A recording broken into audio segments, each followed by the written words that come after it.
Hi, Jake Recaps here. Today I am going to explain a movie called Revenge. U.S. Air Force pilot Jay Cochran celebrates his last flight. Although he loves his job, but after 12 years of service, he wants to take a break and try something else. He receives a gun for hunting as a gift and an invitation from his wealthy friend Tiburon Mendez to stay with him in Mexico. Tibu is also a major crime boss. Jay's friend with whom they serve together suggests that this Mendez wants him to be his personal pilot. Jay replies firmly that he is not going to work and don't want to be hired by anyone, he just wants to relax. He takes his dog with him and goes to Mexico. Puerto Vallarta. Jay is looking for the Tiburon Mendez house and seeing a beautiful girl asks her and finds out that she is his friend's wife. For Jay was prepared a room, but he wants to live by the sea, so he rented a bungalow on the coast. His friend's assistant Cesar reports that Mr. Mendez loves punctuality and people and he was expected 2 days ago. Jay immediately makes it clear that he is a guest here, not an employee. Tibu is overjoyed to see his friend. Jay insists on playing tennis with him. Tiburon understands that in this game he will never defeat Jay, but he has the main rule in life: never give up anything without a fight.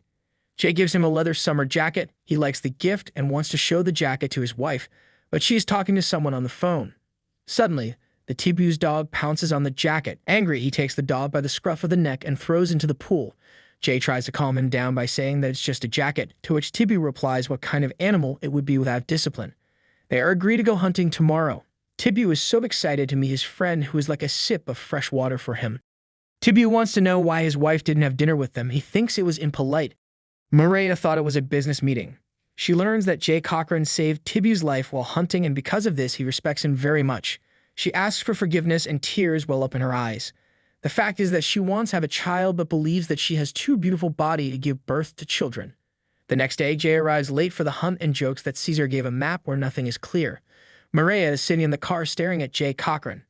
Tibu receives an urgent call. Maria gets out of the car to say hello to her husband and his friend. Tibu hugs his wife and introduces her to his friend. While Tibu is talking on the phone, the others are laughing at the dogs that Tibu's helpers can't stop. Tibu says these dogs are worth $20,000 each. He and his wife insist that Jay stay for dinner with them, where Tibu's partners will also gather. Jay doesn't like them at all, and there is tension between them. Noticing this, Tibu takes Ibarra and his partners to another room. Jay is about to leave, but Maria says that her husband would like him to stay. She sends the ladies to swim in the pool, noticing that he has nothing to talk about with them. Jay holds one of her favorite books in his hands and reads Lorca's poetry, impressing her with his knowledge of Spanish. Jay asks how they met with Tibu. Maria says that Tibu saved her father from bankruptcy, and they became friends. She sadly adds that this is how marriages are arranged here, then laughs and says that she was in love with Tibu like her sisters. After listening to her story, Jay goes home. Tibu, after talking with Ibarra, he let them know who's boss here. He kills Ibarra and hires his partners to work for him. He lies to his wife saying that nothing happened, and she begins to suspect her husband of murder. The next morning, Jay goes home with groceries and sees that Maria has come to him. She brought him a book and offers to walk along the beach with his dog Rocky. Maria is interested in his personal life and finds out that he was married but does not want to renew any relationship. During communication, they find common interests, and Jay notices that she is somehow different today. She's trying to explain that she has to be like a frozen fish among Tibu's people, but Jay stops her, realizing what she means. They're having fun together playing with Rocky. Maria confesses that he is not like Tibu's friends. Jay invites her home for a drink. He is about to make lemonade, but everything falls out of his hands from excitement. She comes close to help, and they both feel love to each other. During the party, Jay and Maria secretly make love in the dressing room while her husband entertains the guests. The next day, Jay is playing tennis with Tibu's friends, and he doesn't like that they play dishonestly and in their environment. He feels out of place. It turns out Cesar follows Jay since yesterday, and Tibu asks if he thinks his wife is beautiful. Jay pretends nothing happened, answering of course she is beautiful. Tibu says that he is ready to do anything to keep this amazing woman. At this time, Maria, not afraid of anyone, sits and waits for Jay in his car. Jay reminds her that they must not forget who they are. He calls to his friend Motor and says that he fell in love at the first day with the wife of the billionaire Tibu. Motor asks him to leave immediately, otherwise he may be killed. Maria has to put up with the fact that her husband spends time with other women, but Tibu was the only man who she knew. Jay tells her that he intends to leave Mexico, even worried that Tibu will find out about their relationship. Maria asks him to stay to spend a few days together. Jay, falling in love, agrees to her proposal. Maria tells Tibu that she will go to her sister to Miami, but Tibu overhears a phone conversation in which his wife asks her sister to cover her. Tibu comes to Jay and learns that he's going to leave for his house. He instead offers to be a captain and fly with his plane to Caracas. Jay offends him by refusing the offer. Tibu gives him a ticket to Italy with a gunsmith as promised and leaves after saying goodbye. Tibu takes Mireia to the airport and kisses her for the last time. Jay is waiting for her at the airport and they drive to the bungalow, making love again on the way, enjoying every moment they spend together. She does not know what to do next. Jay only manages to say that she will stay with him, and at that moment, Tibu bursts in with his people and first of all removes the dog from the path. Jay is punished in front of Mireia's eyes. Then Tibu leaves a deep scar on her face. The girl manages to grab Jay's token with her. After setting the bungalow on fire, they dump Jay in the desert, leaving him to die. Tibu placed Mireia in a brothel, which turns her life into a nightmare. The unconscious Jay is found by Farmer Mora and brought to his home, and during a week, his wife restores his health. Jay returns to the burned-out bungalow and retrieves his hidden money.